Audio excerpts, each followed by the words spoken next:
ตอนจอนทางขนานดีกว่าหน่อยนะดีกว่าทางหลักหน่อยแล้วเขาให้เงินเขาจ่ายจะให้เขาให้คุณหรอกเพราะว่าลูกเขามีผัวของลูกเขาเต้าเขามีเมียเขามีเขาไม่ได้คนไม่มีใครตัวเองยังโดนลูกดึงขนาดนี้ที่ขนานแสมดำใช่ไหมครับเขาเจอหน้าเราที่เราแย่กันไม่เคยขนานมาเรื่อยๆเนี่ยขนานมามันดีทางหลังมันรู้สึกนะแน่นตลอดตัวเนาะรับทราบ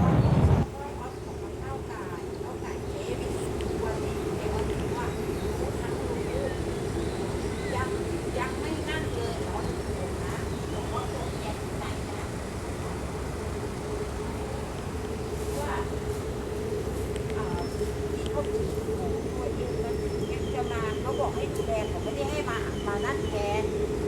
คนว่าแบบนี้